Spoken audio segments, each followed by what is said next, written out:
반갑습니다. 금방 과학자들께 소개받은 신주고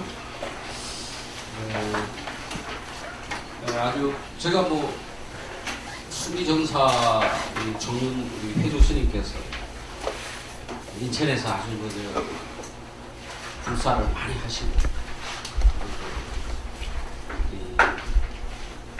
모범적인 포교 활동하신다는 이야기는 진작 듣고 있었습니다만 인연이 닿지 않다가 이번 기회에 여러분들이 닿아서 건강경을 강의하게 되었습니다.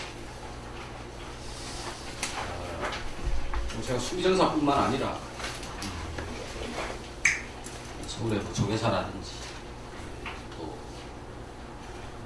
천태적 관문사라든지 뭐 이런 절에도 강의를 해봤습니다. 굉장히 뭐 조계사라면 조계종단에 천태종 관문사 같으면 천태종단에 가장 큰 절인데 수미정사는 이렇게 인천에 있고 하지만 아주 오늘 제가 이렇게 탁 와가지고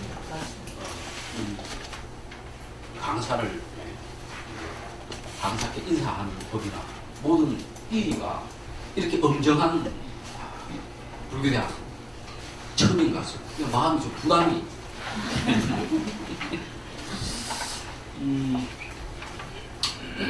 요번 학기에 여러분하고 건강경 할 건데 일단 2시간 강의니까 50분 강의하고 10분 쉬어 뒷강의는 한 5분쯤 전에 미리 좀 일찍 맞춰드리면 좋겠죠. 그런 식으로 해서 50분 강의 10분 이런 식으로 해서 강의를 해 나가겠습니다. 언제든 이렇게 강의를 처음 하는 날에 이렇게 여러 이제 학생분들을 만나게 되면은 좀 약간 고민스러운 부분들이 있습니다. 왜냐 그러면 제가 대학에서도 강의를 합니다. 대학에서는 일반적으로 수준이 다 비슷합니다. 그렇기 때문에 뭐 큰 무리가 없이 강의를 하는데 물론 이제 경전반 같은 경우 제가 알고 인문반, 대학반 다 거쳐서 이제 공부를 해오신 분들이기 때문에 어느 정도 수준을 갖고 계시겠습니다만 그러나 또 사람마다 처냥지차가 있고 타고난 뭐 이런 부분들이 있어서 강의를 하다 보면 어떤 분은 너무 쉽다, 어떤 분은 너무 어렵다 이렇게 좀 나뉘어지는 경우가 있습니다. 그래서 중간 정도에 좀 맞춰서 결국은 할 수밖에 없습니다. 그러다 보면은 교학 공부라든지 또는 실천 수행에 있어서 심도 깊은 공부를 한 분들은 좀 아쉬운 부분이 있을 것이고 또 불교 공부에 들어와서 우리로 치면 뭐 일반 사회로 치면 인문반, 대학반이라고 하는 말 그대로 중고반, 대학반을 졸업하고 지금 경전반이라고 하는 건 대학원 석사까지는 아니겠습니까? 뭐 그럼에도 불구하고 아직까지 내가 불교를 잘 모르는데 저 사람 좀 너무 좀 어렵다 이렇게 말씀하시는 분들이 있어요. 뭐 그럴 때는 시간에 언제든지 기탄 없이 우리 저 부학장님한테 말씀을 해주시면 제가 그 이야기를 듣고 조금씩 수업을 난이도를 좀 조정도 하고 이렇게 할 겁니다. 그런 부분이 또 하나가 있고 또 한 부분은 이제 어떤 부분이냐 그러면 학교 강의를 할 때는 예를 들어서 건강경이다 그러면 건강경이 이게 불교 사상의 문헌적인 위치가 어떻게 되느냐, 그 다음에 역본이 어떤 역본들이 있느냐 이제 학문적인 것들을 주로 이제 설명을 하게 됩니다. 그러나 여기에 벌써 계신 분들이 연배가 40대는 다 훌쩍 넘고 다 50대, 60대까지는 안 듣으시는 것 같습니다. 뭐, 37대도 안 되실 것 같은데. 불교 공부하는 게 불교의 어떤 교학적인 부분에, 교리적인 부분에도 관심이 있고, 또 포교사가 고시를 하려고 하는 분들 같은 경우에는 그런 부분도 관심이 있어가지고, 뭔가 좀 학문적으로 하고 싶다. 이런 분도 있고, 또 어떤 분들은 내가 뭐 불교 공부하는데 내가 뭐 이 나이에 대해서 포교사가 된들 뭘 하겠고, 내가 무슨 학문적인 지식을 많이 뭐 얻어서 뭘 하겠나, 학문적 지식 얻는다고 깨닫는 것도 아니고, 내가 불교 공부한 이유는 정말 불교를 믿어가 내 몸과 마음이 편안하고 내 가정이 편안하고 그리고 정말로 깨달음을, 불교는 깨달음의 종교라 그러는데 불교라고 하는 불자 자체가 붓다 아닙니까? 붓다라고 하는 게 깨닫다는 뜻 아니겠습니까? 깨달은 뜻이잖아요. 그 깨달음이 있다는데 그 부처님 깨달음을 나도 얻어가지고 그냥 생사를 초월하려고 그러는데 그 뭐 금강경이 뭐 몇 년도에 나왔다는 둥 무슨 뭐 금강경 번역자가 구마라집이라는 둥 뭐 현장 독사가 어땠다는 둥 그게 뭐 중요하나? 이런 분들이 있어요. 한마디로 실천적인 부분을 중시하는 분들이 있고 실천 신앙적인 부분을 중시하는 분들이 있고 학문적인 부분을 또 중시하는 분들이 또 있어요. 그래서 또 그거를 또 맞추기가 이게 쉽지가 않습니다. 그래서 내가 이렇게 강의를 해보면은 학교 학생들 앞에서는 좀 신앙적인 부분을 잘 드러내지 않습니다. 왜냐하면 학생들 중에는 간혹 불자가 아닌 학생들도 있고 그러니까 여기 이 자리에 보시는 분들은 다 불자니까 좀 신앙적인 부분을 강하게 좀 이야기를 하면서 좀 강의를 하는 편입니다. 그래서 교학적인 학문적인 부분보다는 조금 실천적인 부분을 저는 좀 중요시하는 편입니다. 그러나 혹시 여러분들에게 포교사 공부를 원한다. 포교사 고시 공부를 해야 되니까 뭐 포교사 고시 반이 또 따로 있다고 하던데 좀 더 건강경에 대한 학문적인 게 필요하다. 이렇게 생각하시는 분들은 언제든지 말씀하면 언제든지 그렇게 이야기를 하겠습니다. 그리고 아마 여러분 강의 계획서를 다 받아보셨을 텐데 강의 계획서 안 받으셨어요? 교학과장님 연수중이라 그게 다 준비가 안 됐구나. 그게 우리가 지금 16주 강의인데 그죠? 뭐 전체적으로다가 16주가 다 강의가 될는지는 모르겠으면 중간에 아마 추석 쉬는 날도 있고 뭐 이래가지고 14주인가 16주인가 12주. 아 12주인데 12주가 뭐 다 될지 안 될지 뭐 12주 다 되죠. 뭐 추석 같은 거 다 빼가지고 12주 그럼 우리 12번 보는데 12분 안에 금강경 32분을 다 볼 수 있을 것인가 했을 때 진도 쭉 빼가 볼라 하면 볼 수 있습니다. 그러나 저는 그 진도보다는 금강경을 통해서 부처님이 말씀하시려고 했던 본질 그 부분을 좀 사실 이번 학기 여러분하고 이야기하고 싶은 겁니다. 사실 그건 하나밖에 없어요. 불교라고 하는 게 뜻이 뭡니까? 깨달음의 종교합니다. 부처님이라는 분이 깨달은 사람이었기 때문에 붓다라고 하는 것이잖아요. 원래 깨달음이라는 게 붓디거든, 붓디. 붓디인데 그 붓디를 지혜를 깨달음을 얻어서 붓다, 깨달은 자가 됐단 말이에요. 근데 불교라고 하는 건 결국 깨달음이 무언가를 가리키는 거라고. 금강경이라고 하는 것도 금강이라고 하는 게 뭐냐? 깨달음을 이야기하는 거예요. 깨달음이라고 하는 이것이 이 진리가 우리 다이아몬드 금강처럼 깨지지가 않는 진리래요. 그게 금강경이에요. 뭐 진리가 그런데 뭐 이것도 진리고 저것도 진리고 이것도 진리고 이것도 진리인가? 진리는 하나밖에 없죠. 진리가 여러 개가 있으면 진리가 아니지. 진리는 하나밖에 없죠.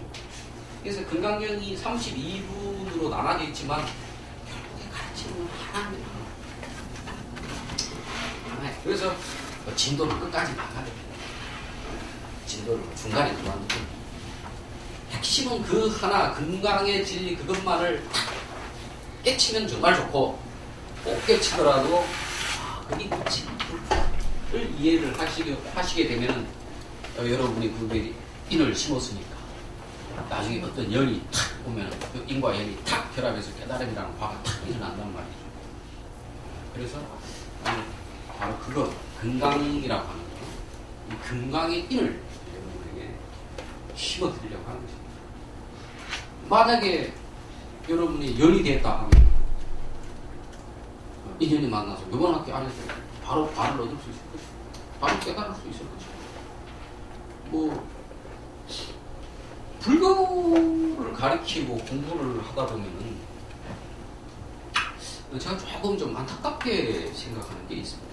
불교라고 하는 게 그야말로 깨달음의 종류인데 사람들이 깨달음이라고 하는 것은 뭐 아주 수행을 많이 한 고승들이나 깨달음을 얻고 우리같이 일반인들은 깨달음을 얻을 수 없다. 좀 수행을 열심히 해야만이 깨달음을 얻는다. 좀 이렇게 생각하는 것 같아요. 그러면 불교가 망하게 돼 있습니다.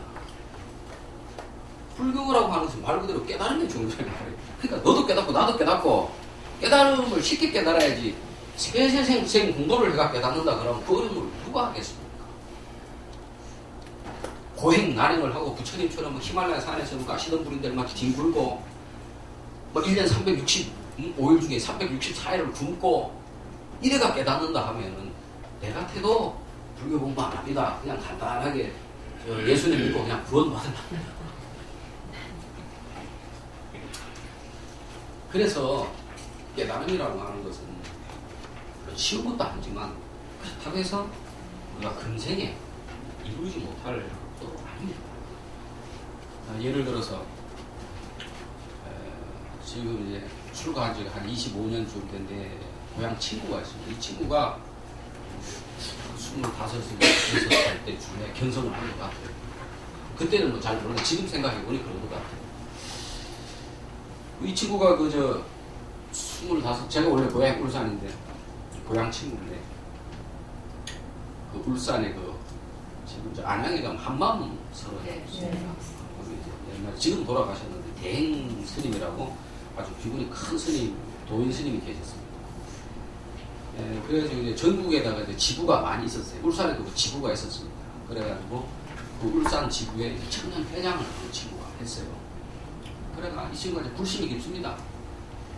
술 먹고 담배 피고 뭐 여자도 좋아하고 이러는데 아주부터 불신이 깊어요. 원래 착한 사람이었습니다. 이렇게 막 친구가 돈이 없다 그러면 자기 등록금을 막 자기 아버지 엄마가 싹 줘버려가지고 나중에 저 아버지가 학교 잘 할 줄 알았더니 알고 보니까 휴학으로 돼 있고 파카 같은 거 좋은 거 사주면은 어디가 이렇게 헐벗고 있는 친구들 있으면 뭐 확 부숴줘버리고 이런 좀 성향이 있습니다. 아마 도가 터지는 사람들이 좀 그런 부류의 사람인가.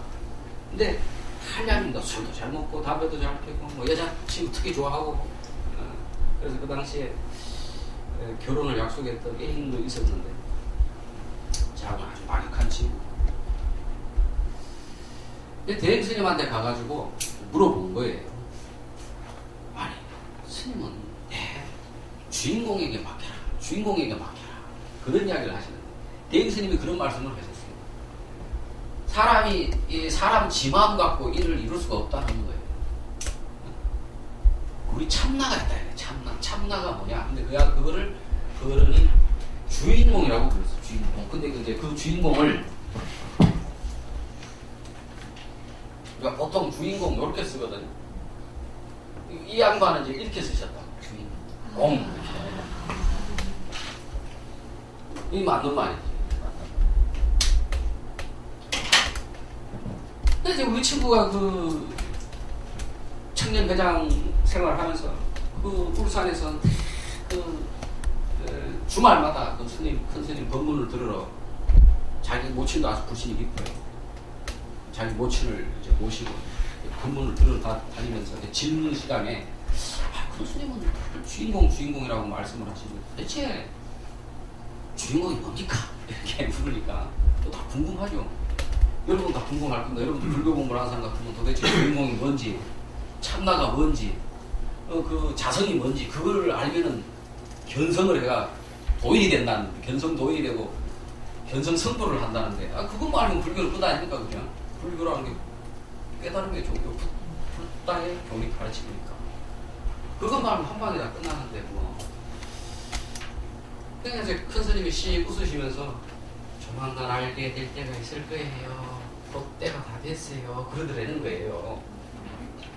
근데 이 사람이 이제 그 주인공이 뭘까? 이게 이제 화두 가나선 하는 스님들이 말하자면 의단이라고 있어요. 의단. 부처님이 무엇입니까? 마른 떡막대기다. 부처님같이 성스러운 분이 어찌 마른 떡막대기라고 하는 거예요. 조사께서 서쪽에서 오신, 달마대사께서 서쪽에서 오신 뜻은 뭡니까? 그 뜻이 왜 서쪽에서 오셨습니까? 도를 전해주려고 왔잖아요. 그러니까 결국에 달마대사가 서쪽에서 오신 뜻이 뭐냐를 묻는 것은 도가 무엇입니까? 이렇게 묻는 것입니다. 그게 참 궁금하잖아. 그래서 이제 그거를 궁금하게 생각하는 게 그게 가나선법 아닙니까? 우리가 화두를 들고 참고한다는 게. 이 친구는 이제 가나선을 하진 않았지만 이 주인공이라는 이 글자에 턱 걸려가지고 이게 뭘까? 이제 생각을 많이 했던 거라. 그래서 그날도 이제 그 큰 스님 법문을 듣고 울산으로 내려가는데 법문이 늦게 끝나가 밤 한 10시나 간다는 거야. 이게 피곤하니까 자기는 이제 뒤에 누워있고 저거 모친이 이제 그때마다 저거 모친이 뭐 환갑 조금 안 되고 젊을 때를 좀 계셨어. 그래서 저거 모친이 차를 몰고 자기 뒤에서 있었다 이거야. 근데 아마 피곤했던지 자기 모친도 깜빡 조셨던지 한참 경부선을 타고 울산을 내려가다가 막 중앙분리대를 막 부딪혔어요. 그 중앙분리대를 부딪히는 거는 문제가 아니라 중앙분리대를 부딪히면 튀겨나온다 그 차가.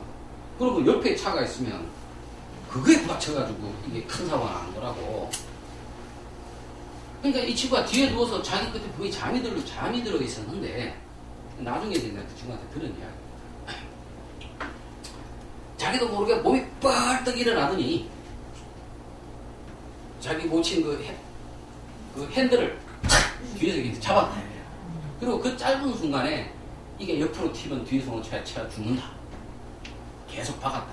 브레이크 밟아요. 엄마 브레이크 밟아요. 그러면서 계속 이거 차라리 그러니까 이 중앙분리대를 질질질 부딪혀 끌고 가는 게 낫다. 그 짧은 순간에 생각이 나더라는 거예요.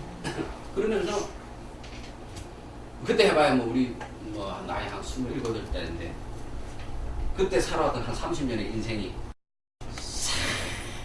그냥 막 주마등처럼 지나가는데 자기 말 그게 아마 한 0.5초나 1초쯤이었다 이거예요. 그 순간이. 그런데 그게 그때 그 짧은 순간에 지난 살아온 30년의 모든 세월이 슬라이드 찍듯이 좀 지나가더라고요. 그런데 그때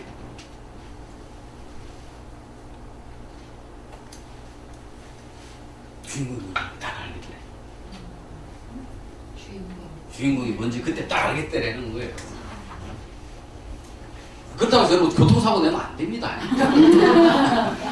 그게 뭐 교통사고 나서 그런 죽을 이기에 부닥쳐서 꼭 깨달아지는 것이 아닙니다. 깨달음이라고 하는 것은 저는 기연, 특별한 그 인연이 있다.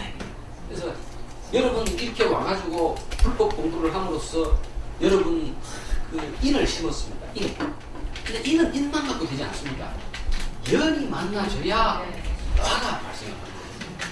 이제 그 연이 언제 발생하느냐?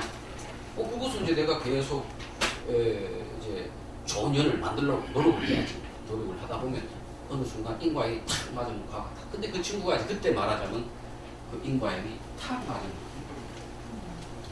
그래가지고 하루는 그 소리를 줄 안 했어. 나한테 안 하고 있다가 하루는 왜 중도 왜 그러나? 자네는 그 불교학과 다니면서 동네 불교학과 다니면서 불교를 학문적으로 꽤나 공부를 했는데 자네는 불법이 뭐라고 생각하나? 그러더라고. 내가 이제 생각에 불교 중에서 가장 멋진 말이 뭘까 생각하다가 자타불이? 이랬거든. 그랬더니 고개를 끄덕끄덕 하더니 역시 자네가 불교 공부를 하더니 역시 자네가 핵심을 아는구나. 자타불이지 자타불. 그리고는 한 달쯤 있다가 내가 그때 이제 서울에 와 있을 때인데 잠깐 놀러를 왔다고 그 하숙집에서 밤새도록 같이 고스톱을 친구 몇십 명 고스톱을 치고는 돈을 내가 막 다 땄어. 목욕도 내가 아침에 내가 돈 쓰고 아침밥도 내가 사먹이고 그랬더니 하루 잘 놀고는 중국간 간다? 라고 갔어. 그게 끝이야. 이게 지금으로부터 약 30년 한 20, 한 5, 6년 전. 그리고 그때로 밥 추가해버렸어.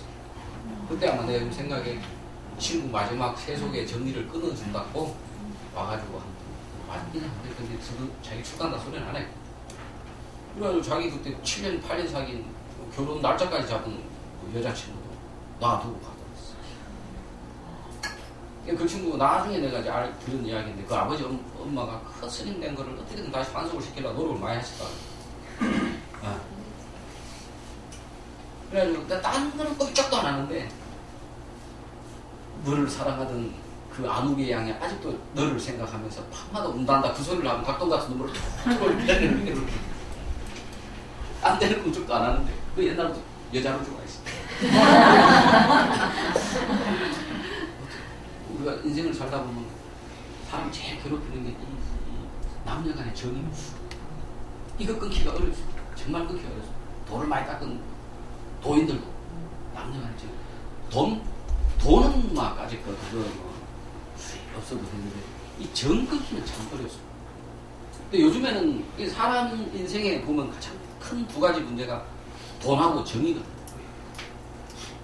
근데 이제 옛날엔 정이 끊기가 어렵다는데 요즘에 이제 또 세상이 자본주의가 워낙 발전하고 그러다 보니까 지금은 이제 정보다도 돈이 더 이렇게 이야기를 하더라고요. 그리고는 그 친구가 갔어요. 그리고 한 30년이, 7, 8년이 지났는데 지금은 이제 그때 이미 견성을 했으니까 도대체 그러면 그때 그 친구가 깨달았던 이 주인공이라고 하는 게 뭐? 그 친구가 뭐 아침 저녁으로 내 앉아서 참선 좌선한 게 아닙니다. 무슨 뭐 우리가 저 하암도 동안가 되면 선방의 수자 스님들은 이목고라든지 뭐 또는 무슨 뜰 앞에 잣나무라든지 뭐 이런 화두를 들고 가나 참선을 하십니다. 그 친구가 그런 특별히 가나 참선을 한 것도 아니에요. 아주 내하고 똑같은 사람이었어요. 술 좋아, 담배 피는 거 좋아하고 어디 놀러 간다 하면 마음 빼지고 오고 막. 그때 노래방이 있었나? 그 노래방은 어떻게 뭐 그런 거나 하면 막 좋다고 쫓아가고 뭐 술 따라주는 아가씨 있으면 어쩌저쩌 손 한번 잡아보려고 하고 똑같은 장삼이사였어. 그 사람이 근데 한순간에 탁 인연이 가십니다. 그 선방에서 20년 30년 공부해도 안 터진다는 거가 그때 한번 터진 거야. 그래서 내가 이제 요번 학기에 건강경을 강의하면서 도대체 그럼 이 주인공이라고 하는 이게 뭐냐. 건강경이 결국 그 이야기 하는 거거든요. 깨달음 이야기 하는 거란 말이에요. 건강이라고 하는 게. 건강은 자를 수가 없는 거예요. 그러니까 진리라고 하는 것은 그것은 없어질 수가 없는 거예요. 왜 진리가 없어지지 않을까요? 진리를 왜 깨트릴 수가 없을까? 무언가가 다이아몬드처럼 있으면 그 다이아몬드도 깨트릴 수 있어요. 근데 이 건강의 진리는 텅비어 공해. 뭐 텅비어 공한데 그걸 어떻게 자를 수가 있어요? 자를 수가 없지. 그래서 그건 자를 수가 건강. 그래서 건강인 거예요. 뭔가가 있어서 건강이 아니라 아무것도 없이 텅 비어 있기 때문에 그게 건강이에요. 그래서 그걸 자를 수가 없는 거예요. 그거를 다른 말로 이야기한다 그러면 무언가를 얻어서 깨달아서 깨닫는 게 아니고 내가 진리다 뭐다라고 하는 어떤 내가 갖고 있었던 생각을 탁 놔버렸을 때 그게 오히려 깨달음이다 이거지. 그래서 그 깨달음에 대해서 이번 학기에 건강견을 가지고 운이 좋다기보다 인연이 된 분들은 깨달을 수도 있지. 50분 되면 나한테 말씀드리고 내가 유민 아빠가 내 시계가 잘 안 되고 있어. 옛날에 중국 선사 중에 구지선사라는 분이 있었습니다. 구지선사. 이 양반이 도 같은 어떤 거냐면 이제 저에 주지 스님을 살았는데 천연이라고 하는 비구니 스님이 한 분을 찾아왔습니다. 보통 이제 우리가 좀 패스긴 합니다만 뭐 비구 스님이나 비구니 스님이나 다 똑같은 스님인데 좀 비구니 스님은 약간 우습게 생각하는 아주 봉건 시대적인 사고가 왜냐하면 부처님 시대가 그런 봉건 시대였으니까. 근데 중국도 뭐 당연히 그 당시에는 천년 전이니까 봉건적인 게 있죠. 보통 이제 비구니 스님이 오면은 비구 스님한테 삼배를 하고 뭐 이런 게 이제 법칙인데 이 비구니 스님 인사를 딱 안 하고는 구지선사 이제 주지를 보고 있는데 구지선사 왼쪽으로 세 바퀴를 시계 방향과 시계 반대 방향으로 세 바퀴를 돌면서 이렇게 이야기합니다. 한마디를 하면 내가 쉬었다 갈 것이고 한마디를 못하면은 나 그냥 갈란다. 구지선사가 이런 자기가 스님 생활하고 처음 본 일이에요. 감히 건방지게 비구니가 비구 앞에서 절도 안 할 뿐더러 세 바퀴를 싹 돌더니 네가 한마디 하면 내가 네한테 있을 것이고 하루 여기서 내가 자고 갈 것이고 네가 한마디 못하면 갈란다. 한마디가 뭡니까? 네 그동안 공부한 살림살이 네가 그동안 깨달은 도를 내봐라 이거지. 찍소리를 못하는 겁니다. 왜냐하면 도가 뭔지를 모르니까.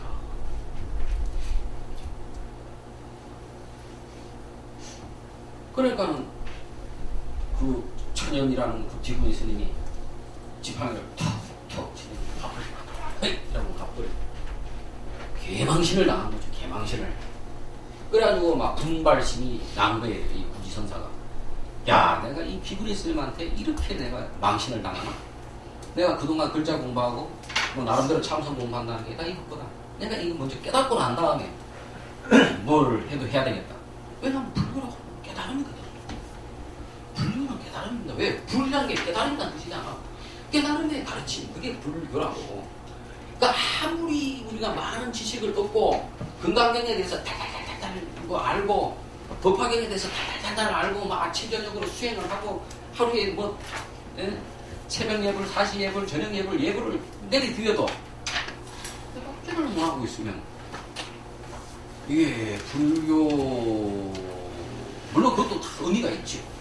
수행 열심히 하고 사회 봉사활동하는 의미가 있습니다. 그러나 막상 깨닫지를 못하고 있으면 불자로서 뭔가 똥싸고 똥한득한 느낌. 내가 이러다가 막 죽고 나면 이 몸뚱이에 죽고 나면 결국 깨달음을 얻지 못하면 사람 몸 밖에도 쉬운 게 아니에요. 야, 이 인생이 무슨 의미가 있을까?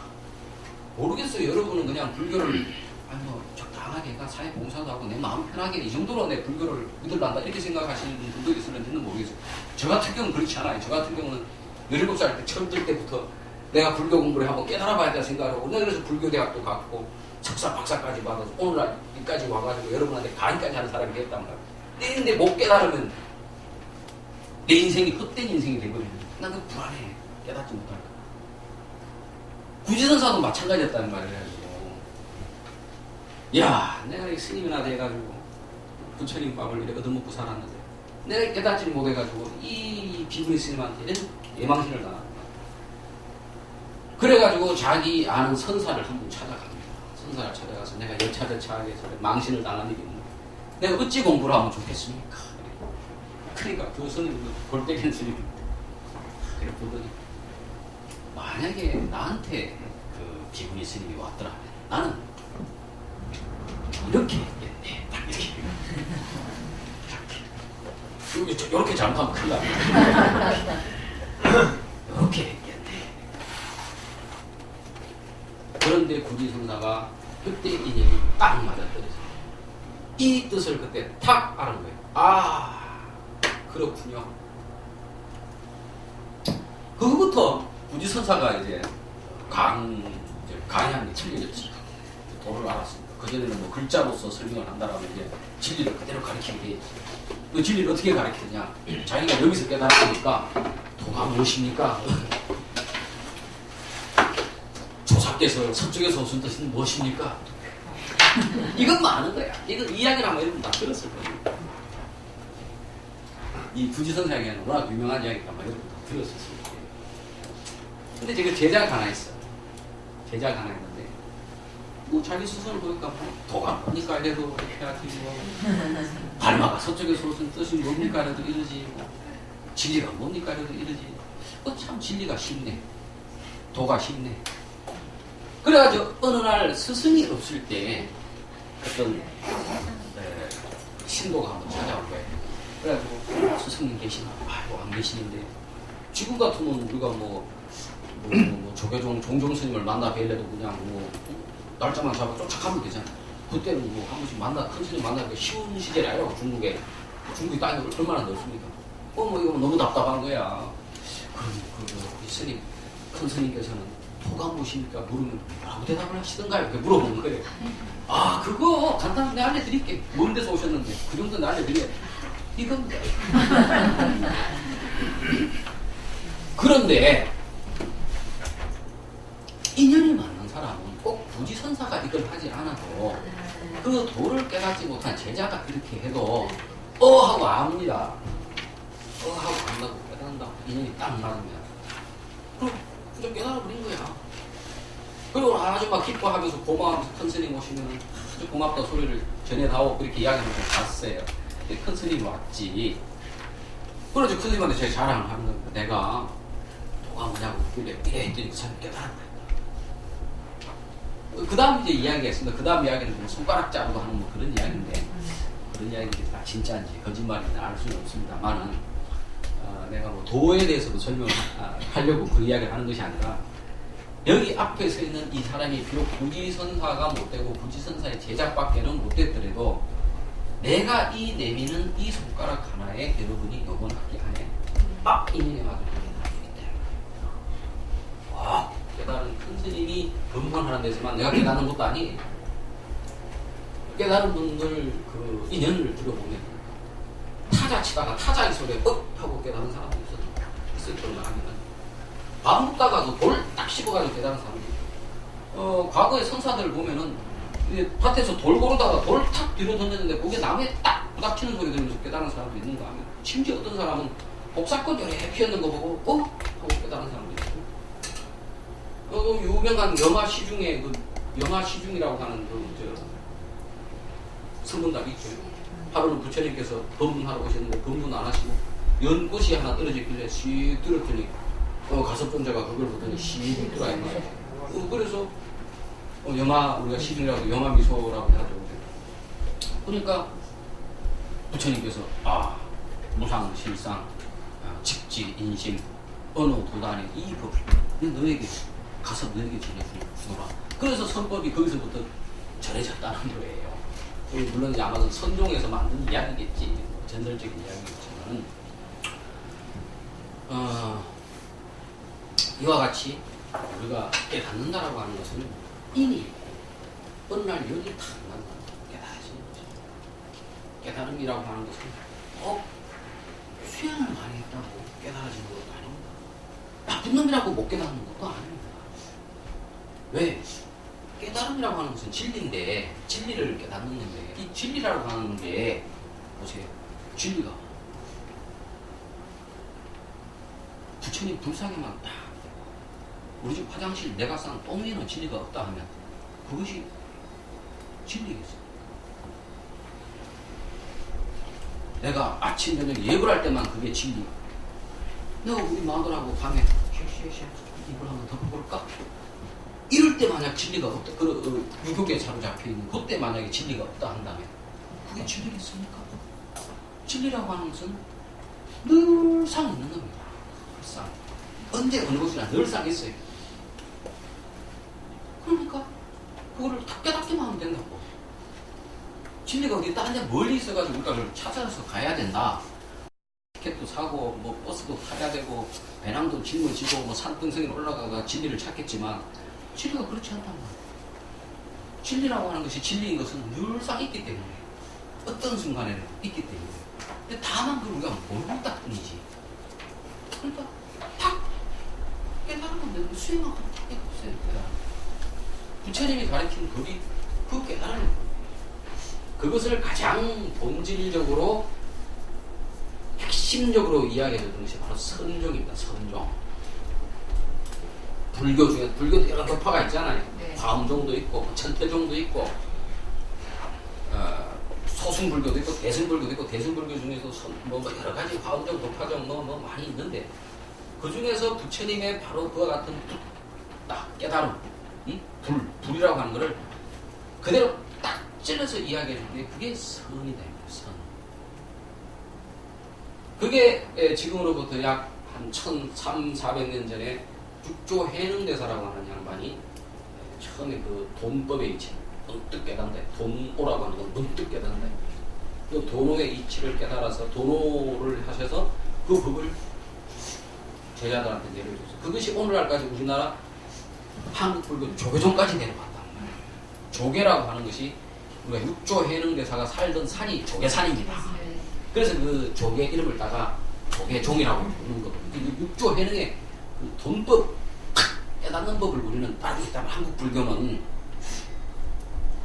그런데 이 육조 해능대사께서 깨달을 때 그 깨달을 때 기현이 됐던 경전이 뭐냐? 바로 이 금강경입니다. 그리고 그래서 제자들을 가리킬 때 이 금강경을 매우 강조를 했어요. 금강경을 설법도 많이 하시고 금강경을 매우 강조했어요. 금강경의 이치를 깨달음의 이치는 그렇고 금강경에 다 나와 있다.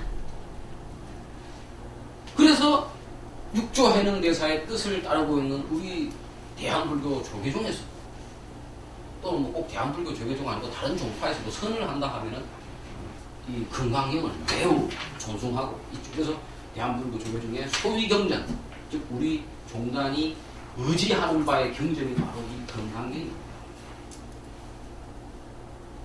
이름이 금강경 좋아서 그런 게 아니고 이게 바로 깨달음을 이야기하는 가장 핵심적인 거예요. 6조 해능대사 이전에 1조, 2조, 3조, 4조, 5조가 있었습니다. 선종의 5조가 있었습니다. 제1조가 달마대사, 2조가 그 팔을 잘라가지고 국법을 했던 해가대사, 3조가 승찬, 심신명을 쓴 승찬대사, 4조가 보신대사, 5조가 6조 스님의 스승이 되시는 홍인대사입니다. 이 다섯 분은 금강경보다는 능가경을 더 중요시했습니다. 능가경이라고 하는 경전은 이 금강경은 교학적인 내용이 사실 별로 없습니다. 오로지 깨달음만 이야기한다. 분별을 놓는 것만 이야기합니다. 분별 놓는 것. 분별 놓으면 그 자리가 깨달음이 자리다 이렇게 주장하는 거는 이 경전이. 근데 능가경에는 그것을 유식의 이치로서 상당히 교학적으로 설명을 합니다. 그래서 1조부터 5조까지는 선인이라도 상당히 교학적인 요소가 강하게 들어있어요.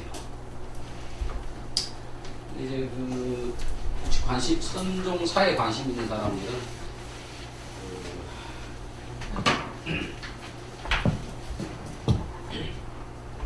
박건주씨인데 이 양반 전남대학에서 박사를 받았지. 진주가 아니고 건주. 예전에 이제 한 환갑쯤 되셨을 건데 이분이 그 1조부터 5조까지의 선사들이 능가경을 중요시했다. 그래서 능가경 중심의 선종 이거를 설명한 책이 하나 있어요. 책 이름은 생각이 안 나. 박건주 능가경 딱 쳐보면 인터넷에서 이 책이 나온다. 상당히 읽어볼 만한 책이다. 물론 그런데 이제 학문적으로 공부하는 사람들이 보면은 흥미가 있지만은 또 선이라고 하니 우리가 선만 한다라니까 무슨 교학을 전혀 안 하는 것 같은데 그렇지도 않습니다. 교학 공부도 해야 나중에 깨닫고 난 다음에 자기 안목이 생기거든요. 물론 안목이 공부해서 생기는 건 아니지만 깨달음의 눈이 생겨서 법을 보는 안목이 생기는 거지만 이게 도움이 됩니다. 이런 책이 상당히 도움이 됩니다. 혹시 교학에 좀 관심이 있고 읽어보십시오. 우리는 뭐 읽으면 상당히 재밌는데 여러분이 그거 재미없을 수도 있지. 왜냐면 어쨌든 무슨 학회지에 낸 논문 같은 거 이런 거 모아가지고 만든 건데 우리는 뭐 이제 오랫동안 학교에서 공부를 해왔기 때문에 교학이 또는 선종사가 어떻게 흘렀는지 관심이 있으니까 상당히 흥미롭고 재미가 있어요. 왜 6조 대사는 금강경인데 그 이전에 다섯 선사들은 능가경이었나? 6조 대사는 철저하게 선만을 이야기하지 교를 이야기하지 않습니다. 근데 1조부터 5조까지는 상당히 교를 중시합니다. 교를 통해서 나름대로 깨달음이 무언가를 이해를 하고 난 다음에 그 다음에 깨달음을 얻어야 된다. 물론 깨달음이 가장 중요하긴 하지.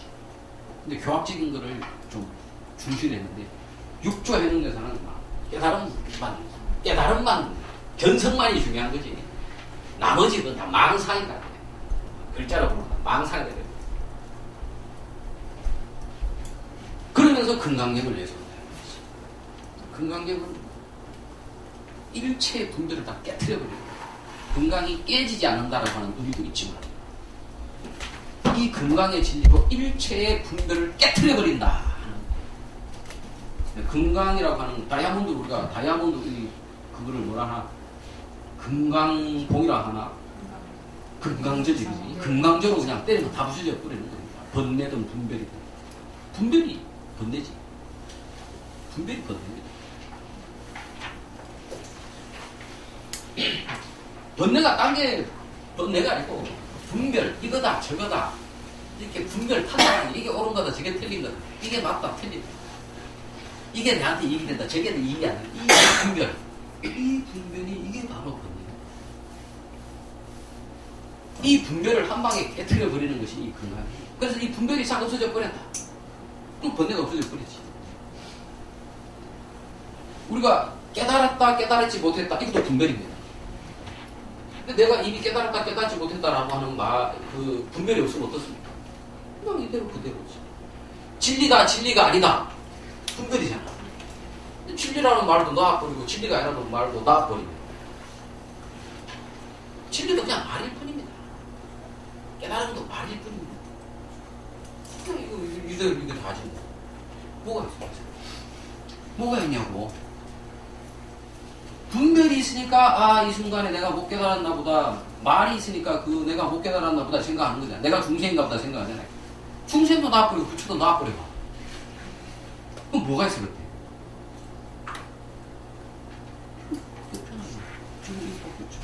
여기서 무슨 문제가 있어? 내 분별이 문제가 있는 거지 이건 아무 문제가 없어. 내가 노력하지 않아도 내가 알아서 태어났고 내가 노력하지 않아도 알아서 살아갈 것이고 내가 노력하지 않아도 내가 죽을 때가 되면 죽어.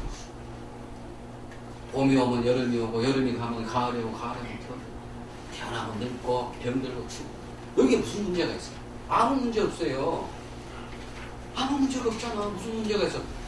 문제가 있는 거는 생은 좋은데 사병이 괴롭다라고 하는 여러분 세 가지 문제가 있는 거예요. 춘하추동이 무슨 문제가 있어? 봄하고 가을은 시원하고 따뜻한데 여름은 너무 덥고 겨울은 너무 춥고 그래서 싫잖아요? 겨울대로 따뜻하죠.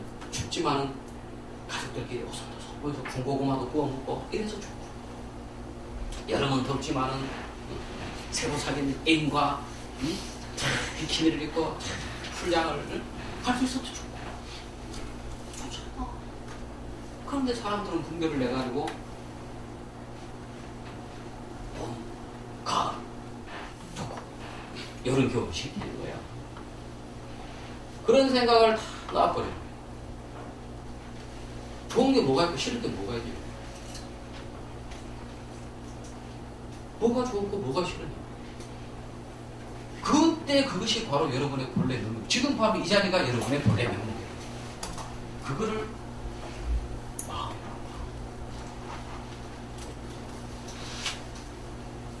그 마음에서 지금 이게 이 순간이 내가 이렇게 되라 해서 되는 게 아니잖아. 저절로 이렇게 막 되고 있잖아. 저절로 이렇게 되고 있잖아. 내가 신경 하나도 안 써도 우주는 지가 그냥 흘러가. 그 흘러가는 우주 그게 진짜 나야. 그게 진짜 나. 흘러가는 우주 그게 진짜 나. 그거를 우리가 자성이라고 그러고 그거를 성이라고 그러고 그걸 돌아가는 거예요. 뭐가 문제가 아무 문제가 없어요. 그대로 여기는 깨달음도 없어. 부처도 없어. 깨닫지 못한 것도 없어. 중생도 없어. 진짜 그거야말로 부처가 있으면 말이야. 중생이 꼭 있어. 깨달음이 있으면 못 깨달음이 있어. 이게 연기법이거든.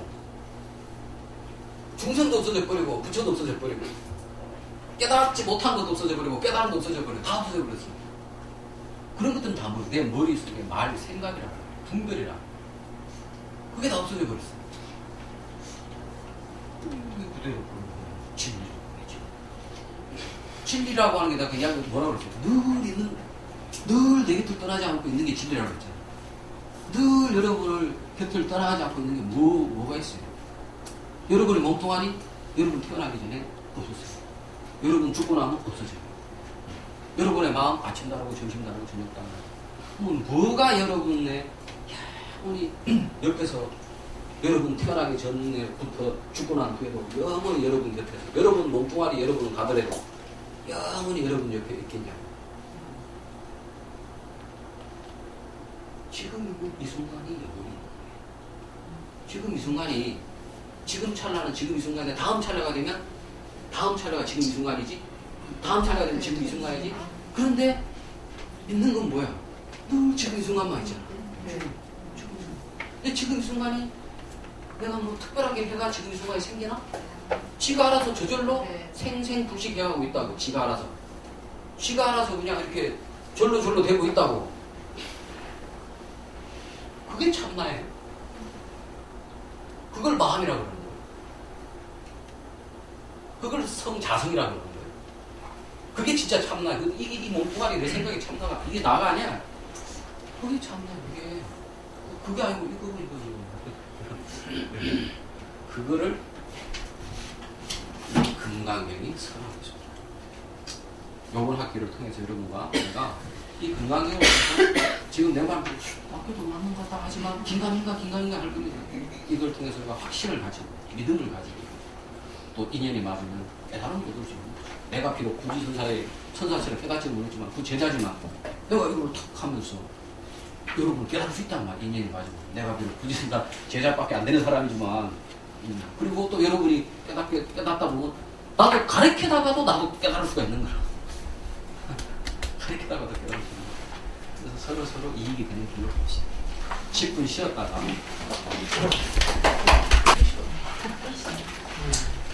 이번 학기 오늘은 뭐 첫날이라 12조 앞으로 강의할 예정을 선의 진리에 대해서 앞 시간에 1시간 동안에 말씀을 드렸습니다. 인연이 맞는 사람은 없어서 그럼 말 한마디예요. 그대로 깨달아서 불교를 머리로 이해하는 게 아니라 그대로 몸으로 체험할 수 있습니다. 그래서 그런 분별없는 상태에 다 체험을 하게 되면 세상의 모든 일들이 뭐 없어지는 건 아닙니다. 뭐 깨달았다고 해서 너 똥이 안 묻는다거나 이런 거 아니야. 똥을 안 산다거나 이런 거 아니야. 그러나 세상에 이제 번뇌도 있고 다 있죠. 있지만 번뇌가 있지만은 그 번뇌가 번뇌와 괴로움이 있지만 그 번뇌와 괴로움이 나를 어떻게 하지는 못해요.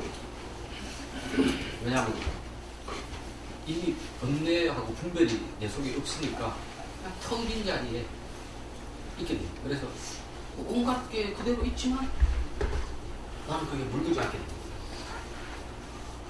우리도 편안하죠, 사람이. 뭐 그렇다고 해가지고 무슨 뭐 갑자기 본인이 깨달았다고 해가 뭐 갑자기 뭐 행실이 뭐 100% 완벽해진다거나 뭐 이런 거 아닙니다. 오랫동안 습관이 있기 때문에 술, 담배 못 끊기도 하고. 그러나 그게 흔들리지 않습니다. 그런 이야기는 천천히 할 것이고. 그와 같은 진리를 알므로써 우리가 이제 지혜의 눈이 똑바로 떠 있어야만 우리가 사도, 정도를 구분할 줄 알아야 돼. 그래야 사도를 끌리다. 나는 옛날에 지금도 내가 한국요가학회의 이사이기도 하고 인도 철학과에서 내가 내 전공은 요가 철학. 요가를 직접 내가 수행도 해가지고 목동에서 내가 요가 원장도 한 4년 했고 그런데 이러한 물론 요가가 사도라는 거 하는 게 아니라 요가가 사도라는 게 아니라 요가 좋죠. 몸에도 좋고 정신건강에도 좋고 불교의 진정한 의미는 무엇일까? 깨달음이라고 하는 것은 수행이 도움은 되지만은 수행을 통해서 그것이 꼭 성취되는 것은 아니다. 깨달음 내가 이야기했지만 지금 이 순간 늘 이 순간이 진리이기 때문에 내가 분별만을 탁 놔버리면 그대로 탁 깨달아버린다. 이것이 가장 핵심이 되는 겁니다. 이 지혜의 눈이 다 똑바로 떠 있어요. 첫째는 이것만 떠 있으면 저절로 자비의 마음이 일어나게 되어 있습니다. 아까 내가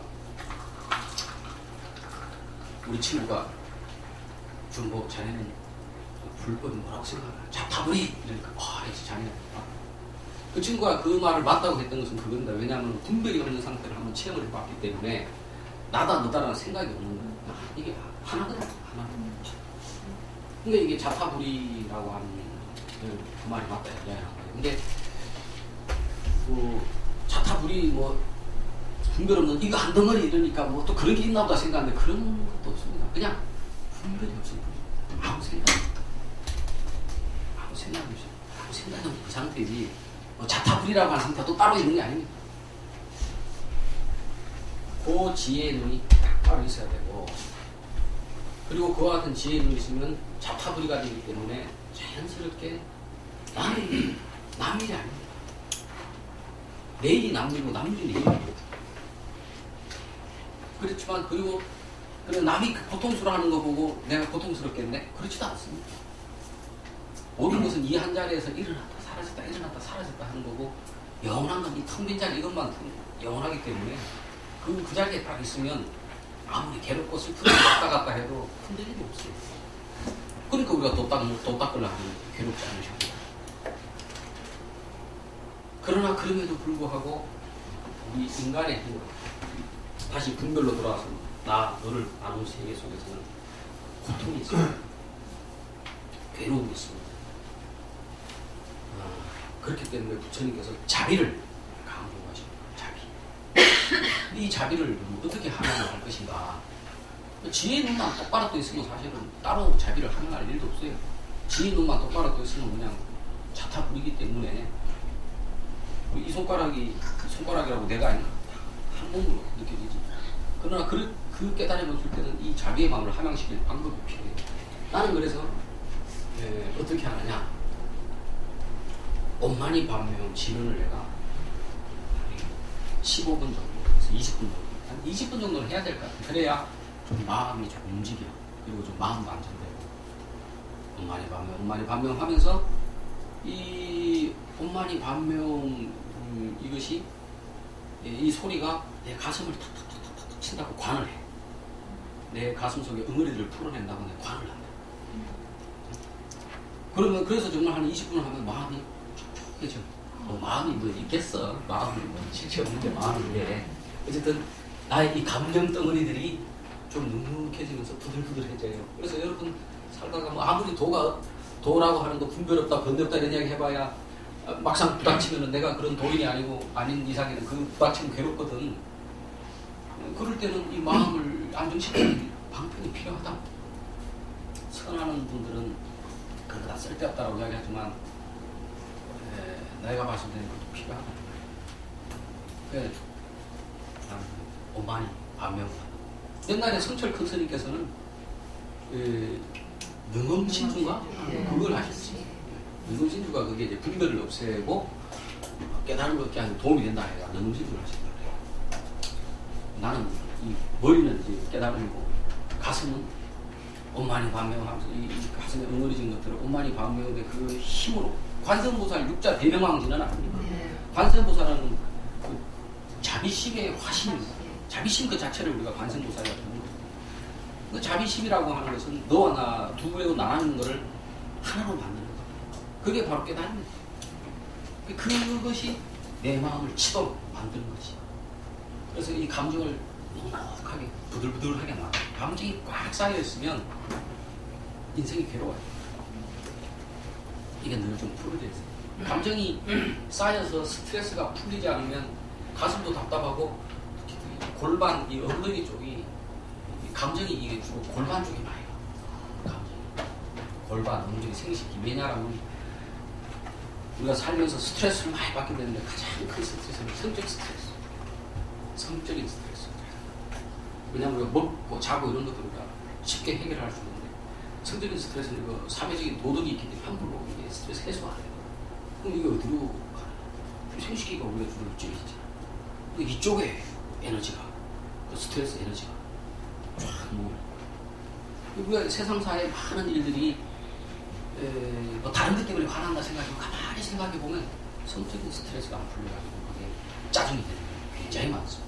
솔직한 이야기. 그렇습니다. 그래서 옛날에 프로이트라고 하는 심리학자가 정신분석학 모든 정신병의 근원은 어디에 있느냐? 성적 불만에 있다. 그것이 영입니다. 그러나 그런 거 외에도 슬픔, 비탄, 뭐 괴로움, 화남 이런 것들이 여기 보이겠지. 그래 이거를 관세음보살 또는 천태종에서 이제 관세음보살을 많이 부르시더라고. 천태종 관문사에 내가 보니까 관세음보살이나 육자 대명왕진을 같은 거예요. 같은 겁니다. 관세음보살 육자 대명왕진이 공간을 받고 그래서 앉아서 차분한 자세로 앉아서 눈을 감고 관을 하면서 한 20분 하면 마음이 좀 뭔가 좀 차분해져. 그 다음에가 지, 덕, 그 다음에 체지체. 이게 우리가 전인교육 한다는 이 지덕체 이 세 개가 고루 발전해야 이게 전인교육이 되는 거거든. 사람도 사람 노릇을 제대로 하려면 지덕체가 발전해야지, 고루 같이 발전해야지. 지만 너무 발전하고 이 덕이 없는 사람은 딱 사기꾼이에요. 그리고 아무리 지가 있고 덕이 있다 손치더라도 체가 없으면 실천을 할 수가 없습니다. 그럼 체는 어떻게 발전시키냐? 내 경우를 들려주는 거예요. 이게 뭐 불법이라는 게 아니라 내가 이제 평상시에 나를 어떻게 공부를 하느냐. 가장 핵심은 머리 깨달음에 듣고 있지만 이 가슴은 돈만이 가면 지능을 가고 체는 가만히 앉아서 숨을 들여 마시고 내쉬고 숨을 들여 마시고 내쉬고 이것만 합니다. 뭐 복잡하게 안 합니다. 근데 이제 내가 하는 게 옛날에 우리나라 그 17세기 용호 비결이라고 하는 단전호흡 책이 있어요. 그 책에 보면은 내가 숨 들여 마실 수 있는 만큼 숨을 쫙 들여 마셔서 마지막에 약간 단전 쪽에 힘을 주는 듯이 하고는 숨을 참지 말고 그대로 내뱉는. 그래서 나는 보통 숨 마실 때 하나, 둘, 셋, 넷, 다섯, 여섯, 일곱, 여덟, 아홉, 열, 열하나, 열둘, 열셋, 열네, 열다섯까지 보통 세야 되거든. 15, 그 정도 딱 세야 되면 숨이 여기까지 딱 단전에 들어온다고 그러면 단전에 숨이 단단해진다 생각하면서 그대로 숨을 안 참고 다시 하나, 둘, 셋, 넷, 다섯, 여섯, 일곱, 여덟, 아홉, 열, 열하나, 열둘, 열셋, 열네, 다섯 다시 이렇게. 근데 사람에 따라서 자기가 호흡이 짧은 사람은 7가지만 세고 되는 것이고 호흡이 이렇게 하다 보면 호흡이 점점 좀 길어져요. 나도 처음에 그 8부터 시작했다가 10로, 12, 15 이렇게 조금씩 늘었어요. 호흡이 조금씩 길어져. 이거 10분만 딱 해보잖아요. 팔다리가 뜨끈해지면서 아랫배가 뜨끈해진다. 우리가 보이차를 내가 즐겨 마시는데 보이차를 마시면 왜 내가 보이차를 마시느냐? 보이차를 마시면 아랫배가 뜨끈해지면 손발이 뜨끈해지고 혈액순환이 잘 돼. 이 단전호흡을 하면 그렇게 돼요. 보이차 마시듯이 아랫배가 뜨끈해지면 손발이 뜨끈해진다. 혈액순환이 잘 된다는 얘기야. 그럼 이걸 딱 하면 뭔가 자신감이 딱 생겨. 근데 그래서 이제 단전호흡 많이 한 사람들 중에 보면 단전호흡을 많이 해가 막 기도 돌리고 그까지는 좋아. 자신감 있는 것까지 좋아. 이게 감정이 없으면 어떡해. 이게 깡패가 되는 거예요. 깡패가. 깡패가 되는 거라고. 아랫배 힘만 있고 자비심이 없어. 그 다음에 지혜도 없어. 깡패가 되는 거니까. 머리가 나쁜데 가슴만 자비심만 많은 여자들 어떻게 보겠어요? 술집 여자들. 술집 아가씨들 가면 착한 아가씨들이 60, 70%가 술집 아가씨들이 착합니다. 이 사람들이 착하니까 거기서 술 따르고 있는 거예요. 착하니까 거기서 술 따르고 있다고. 독한 사람들 같으면 에이씨 내가 이런 거 하나 치아끌고 뭔가 다른 살길을 찾는다. 근데 이게 뭐 미모도 있었겠지만 가슴이 인데니까 이 남자가 뭐 외로워 그러면은 아이고 외로운가 이러다 보면 이 남자 또 그러다 보면 이런데 또 저 남자가 또 외로운데 한꺼번에도 3명씩 한꺼번에 하는데 이러면 이제 이게 우리는 이제 저 수석 나쁜 혼양이다 하지만 사실 혼양이는 아닌 거예요. 가슴이 이게 자비심이 발달니까 이게 얼마나 지혜, 이 서치라이트, 옳고 그런 거를 판단하는 이것이 가장 핵심이에요. 그 다음에 자비심을 발전시키고 이 아랫배를 단전으로 이 세 가지를 평상시에 그러니까 늘 이 깨달음이라고 하는 건 늘 있는 거란 말이에요. 늘 깨달음의 순간 언제 어떤 순간에 올 수 있단 말이에요. 그러니까 늘 깨달음이란 뭘까? 이게 저절로 이렇게 돼야 돼. 불교를 공부하는 사람은 그 관심이 갈 수밖에 없어요. 그냥 불교라고 하는 자체가 깨달음의 전문이니까. 자꾸 관심이 가거든. 도대체 부처님이 깨달음이라고 하고 뭐저 심강사들 양반 와가지고 이거 이 자리를 하는데 도대체 뭐 금방도 알 수 있다는 이게 뭘까?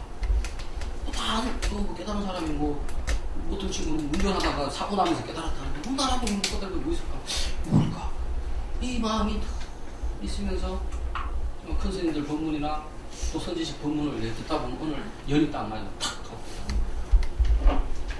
가슴 공부 늘 뭐 특별히 뭐 우리 여기 얼마나 우리 저 수미정사 우리 종현 선생님 박장 선생님께서는 사회활동 많이 하지 않습니까? 사회활동 요거는 내 개인적인 이제 수행이고 사회활동을 하면 이거를 통해서도 내가 이 가슴이 발전이 되거든. 그런 걸 통해서 수행.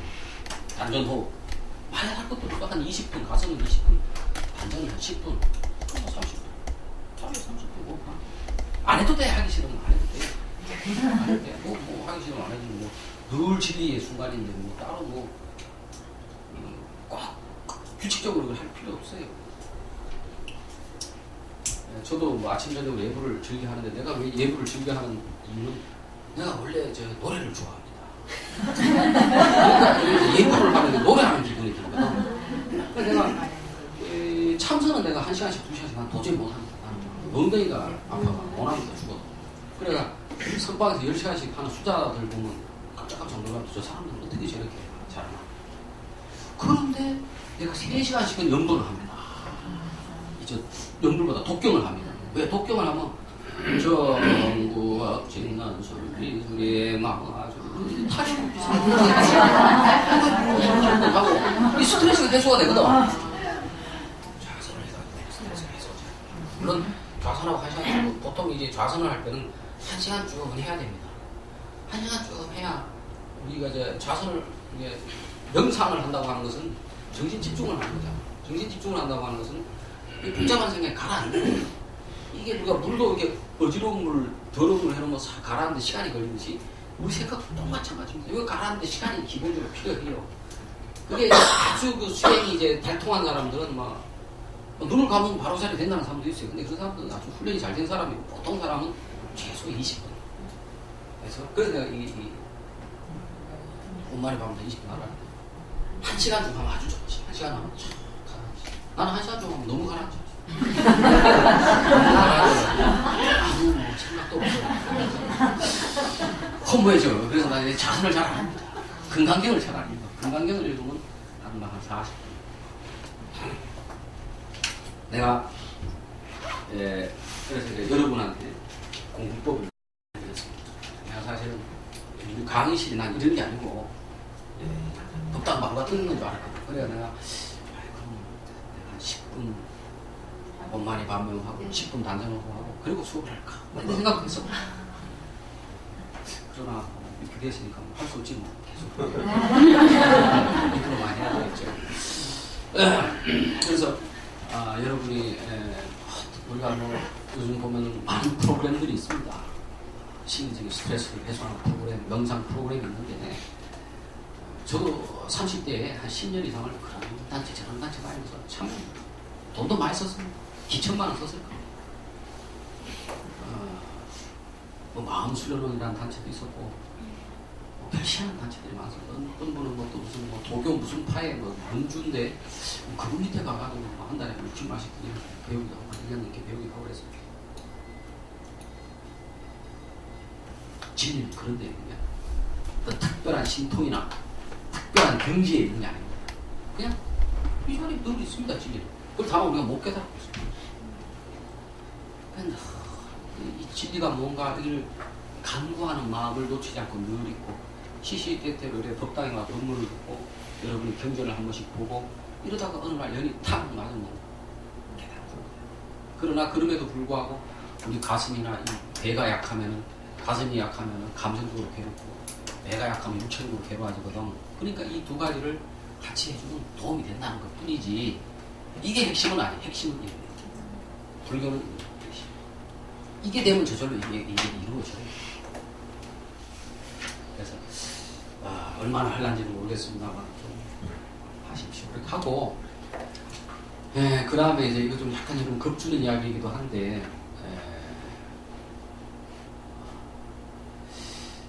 우리가 사람으로 사니까 사람으로 다음 생에 태어날까 보다 나는가 보다 생각 싶지만 꼭 그런 건 아닙니다.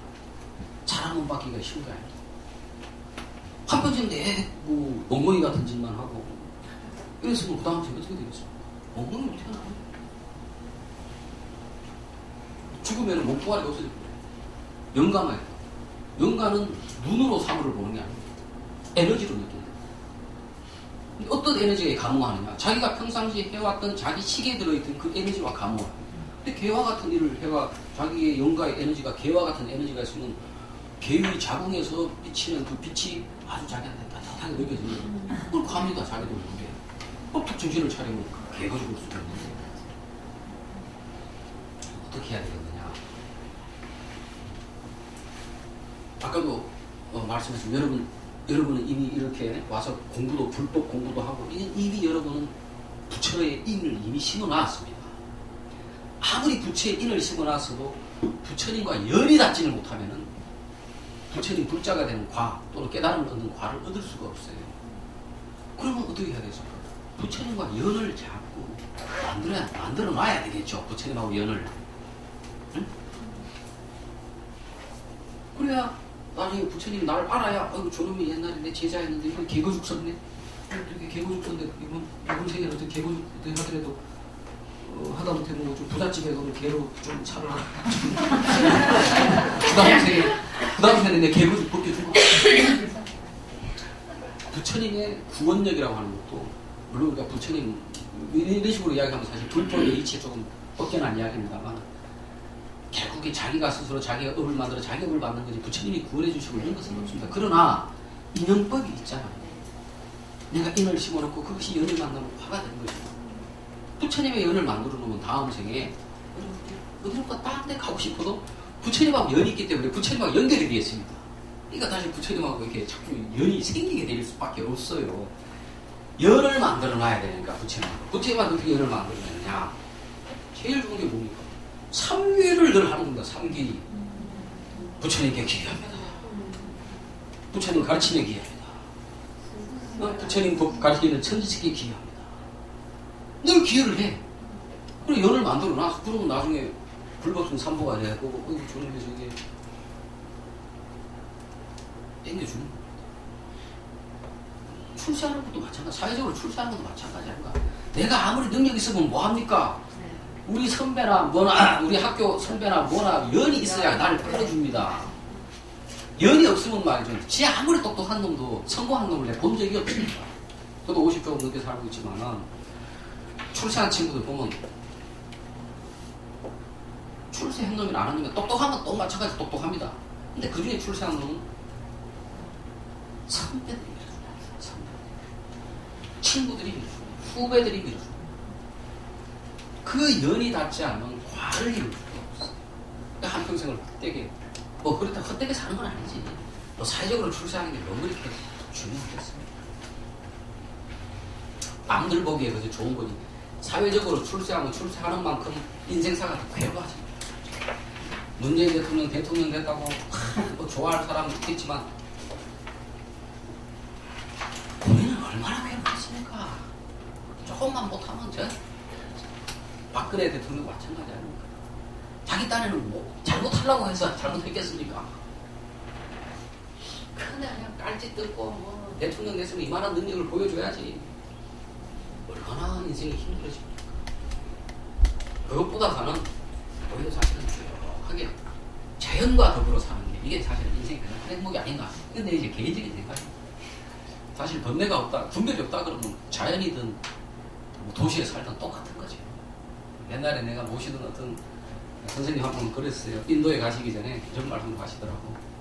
나는 뭐 인도에 비행기 타고 가나 저 옆에 있는 화장실 가는 거나 마음이 똑같다. 그래. 공부하는 사람은 불법 공부를 하는 사람은 마음이 그래. 그래서 대통령이 돼도 그뿐. 그냥 뭐 동네 아저씨가 돼도 그뿐. 그렇지 않겠습니까? 원래 다 모든 게 진리인데 대통령, 동네 아저씨는 말뿐입니다. 자, 이제 이번 학기에 공부할 내용도 내가 원래는 이제 그걸 가지고 여러분하고 내일 수업하기 전에 10분, 20분 하고 내가 하려고 했는데 분위기가 이게 좋지 않아. 자, 이제는 좀 교학적인 이야기를 해보겠습니다. 금강경이라고 하는 것은 원래 정확하게 이야기한다면 금강, 마하, 발야, 발경. 금강이라고 하는 것은 이 뜻은 아까도 이야기했다시피 잘라지지 않는 진리라는 것입니다. 그 진리가 뭐냐는 걸 설명을 했어요. 분별이 떨어진 이 자리. 그것이 바로 마합니다. 크다라는 것입니다. 대승할 때 대자. 그 마합니다. 그거는 이제 속도, 마하, 속도 뭐 이런 것이고, 이것은 인도 산스크리트. 인도 말. 마하에서 나왔다고 마하가 그리고 그렇군요. 그게 나는 저기 마하라고 하는 것이 그 과학자 이름이 마하여서 그래서 나왔다고 생각했는데 그게 아닌가요? 네. 알겠습니다. 우리나라도 거기서 나왔다고 이거 설명을 했습니다. 예. 마하라고 하는 것은 크다라는 것입니다. 크다라고 하는 이 대자는 크다, 작다라고 하는 분별적인 개념에서 크다라는 의미가 아닙니다. 크다, 작다 이거를 포괄한 크다, 작다라는 분별을 놔버렸기 때문에 그래서 그걸 크다라고 합니다. 우리가 무상등 정각이라 그러는데 그보다 더 높은 것이 없는 진리 무상 그래서 무상이 아닙니다. 그게 높다 낮다라고 하는 그것이 없어져 버렸기 때문에 그래서 그것이 무상인 겁니다. 무상등 정각이라고 하는 게 물론 뭐 최고로 높은 뜻이 그것보다 더 높은 게 없다 이런 뜻도 있지만은 정확한 의미로 본다면 무상등 정각 무상 높다 낮다라는 게 없고 그래서 모든 것이 평등하고 그래서 그것이 바로 바른 것이다. 무상등 정각 깨달음이라고 하는 건 그겁니다. 깨달음이라고 하는 것도 이야기했지만 분별 없는 거예요. 그게 됩니다. 대. 마하 금강 마하 반야 지혜라고 하는 것은 뭐냐 분별 없이 있는 이 자리를 그대로 하는 거, 진리를 그대로 하는 거, 분별 없는 그 상태에 이 진리를 그대로 하는 거. 그게 반야입니다. 지혜. 우리는 다 지식을 갖고 있죠. 생각을 갖고 지식을 갖고 있다. 그건 지혜 반야가 아니라 생각과 지식이야. 그걸 놔버렸을 때 우리 눈앞에 역력한 이게 지혜야. 그래서 금강, 마하, 반야 이게 똑같은 거예요. 바라밀이라고 하는 것은 도피안이라는 것입니다. 도피안이라고 하는 것은 뭐냐? 해탈의 세계들은요. 도피안. 이곳이 아니고 저곳이다. 그러나 여기가 아닌 저곳이라고 하는 것은 없습니다. 여기밖에 없습니다. 근데 다만 여기인데 이거를 분별을 하고 있을 때는 여기와 저기가 있지. 이럴 땐 도피안이 아니에요. 진정한 도피안은 이거다, 여기다, 저기다. 내가 깨달아서 해탈을 얻게 되면 저 도피안의 세계에 갈 것이야. 여기는 지금 고통의 세계야. 라고 이렇게 두 개로 나누는 이 마음 때문에 괴로운 거예요. 그거를 놔버렸을 때 바로 우리가 서 있는 이 자리가 그대로 도피안이 됩니다. 그게 바람일입니다. 그래서 경이라고 하는 것은 그거에 대한 부처님 말씀이죠. 결국은 하나를 가르쳐요. 금강, 반야, 금강, 마하, 반야, 바람일경이라고 하는 게 한 가지만을 가르치는 겁니다. 뭐 분별 떨어진 이 자리. 이거를 도라고 하고 마음이라고 하고 진리라 하고 불이라 하고.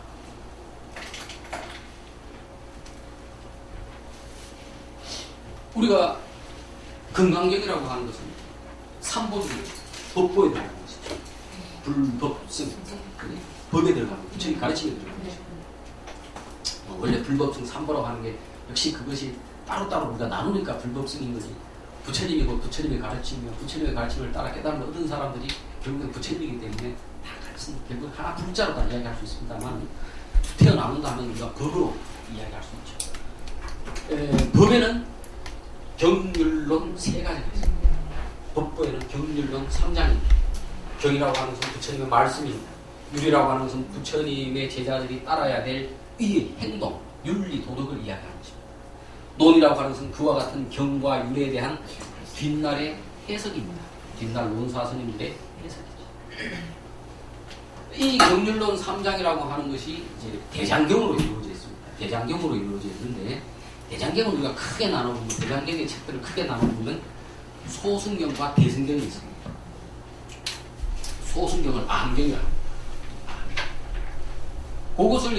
그것이 뭐냐면 주로 이제 부처님이 살아생전에 직접적으로 말씀하셨던 모아놓은 걸 암경이라고 해요. 그래서 요즘에 윗바사나 이런 거 이제 공부하시는 분들은 그 암경을 주로 가지고 공부를 하면, 왜 대승경전은 믿을 수가 없다 이거야. 이것은 부처님 말씀이 아니지 않느냐, 뒷날에 만들어진 이야기가 아니냐. 그래서 암경 요것만을 믿을 수 있다 이거야. 윗바사나 하는 사람들은 이 암경만 갖고 공부를 해. 그리고 대승경전은 우습게 알아요. 그거는 틀린. 우리가 페니실린도 말이죠. 처음에 만들어진 페니실린보다 지금 페니실린이 훨씬 약효가 좋습니다. 수많은 사람들을 거치면서 점점 약효가 좋아지는 거예요. 결국에 부처님의 말씀이라고 하는 것은 약입니다. 약. 중생들의 병을 고치는 약이라고. 그 처음에 부처님 하셨던 것보다 뒷날의 이야기가 점점 약효가 좋아지는 거예요. 그게 대승이라. 대승이 부처님 뜻하고 전혀 다른 거다. 이러면 이거는 문제가 되지. 대승은 부처님의 뜻을 그 시대에 맞게 새롭게 해석해서 만들어진 것입니다. 그렇기 때문에 우리가 대승경도 불경에 넣는 거지. 만약에 전혀 다른 이야기를 대승경에서 하고 있다면 이건 외도지, 외도. 불도가 아니고. 그래서 윗바사나 하는 분들이 열심히 수행하는 것은 좋습니다만 대승경을 비방을 하는 것은 그것은 옳지 못합니다. 부처님의 암경에서 말씀하신 것과 가만히 생각하면 결국에 건강, 아까 반야, 바람, 그겁니다. 깨달은 그거라고요. 불경은 깨달은 거거든요. 윗바사나는 뭐하러 합니까? 깨달으려고 하는 겁니다. 그 대승경전은 크게, 대승경을 나누는 것도 이제 그 중국에, 이게 이제 경전이 들어갈 때, 이게 소승경전이 들어가고, 뭐 대승경전이 들어가고, 역사적 순서로 들어간 게 아닙니다. 마구잡이로 막 들어왔어요. 이게 사람들이, 중국 사람들이 헷갈렸던 거라. 그래, 뒷날에 이게 경전이 시대적인 역사적인 순서가 있구나. 이렇게 생각을 해가 경전을 이렇게 나누게 됩니다. 암경. 그 다음 대승경전은 방등경, 반야부경, 그 다음에 화엄부경, 그 다음에 법화, 열반부경. 이런 식으로 보통 4개, 그래서 총 5개, 보통 5으로 보통 많이 나눠서 아함, 방등, 반야, 법화, 열반, 이런 식으로. 뭐 또 다른 방식으로 나누는 것도 있습니다. 근데 보통 이렇게 5개로 천태지일대사가 400년 좀 되게끔 나눠놨다. 이 금강경은 그 중에서도 반야부 경전에 들어갑니다. 반야부가 대승경전 중에서 양이 가장 많습니다. 대반야경이라고 하는 경전이 있는데 그게 600권입니다. 600권. 화엄경이 보통 화엄경이 그 역본이 한 3가지가 40권 화엄경, 80권 화엄경 이렇게 있는데 대반야경이라고 하는 경전은 600권이죠. 600권. 그 600권 중에서 제 577권인가 하는 것이 이 금강반야바람입니다. 여기가 원래 단행본이 아니라 대금강경이라고 하는 큰 그 규모의 경전의 한 부분이야. 한 부분. 그래서 화엄경에는 품이 있잖아요. 품. 1품, 2품, 이게 30몇 품이 있나? 그 다음에 다 경전에는 품이 있어요. 근데 이 금강경은 품이 없어요. 요거는 뭐냐면 원래 하나의 단한 경전이 아니고 대반야경이라고 하는 그 속에 있는 어떻게 보면 하나의 품이지. 이 자체가 하나의 품이야. 근데 요거가 이제 금강경을 보면은 32분으로 32개로 나눠져 있어요. 그래서 이거 32개로 나눠져 있어서 읽기도 좋고 우리가 따로따로 보기도 좋죠. 요거를 32분으로 나눈 분이 누구냐 그러면은 중국에 400년 된가 500년 된 양무제라고 하는 황제가 있었습니다. 이게 달마대사가 중국에서 왔을 때 선문답 내가 정말 절도 많이 짓고 스님들 공양도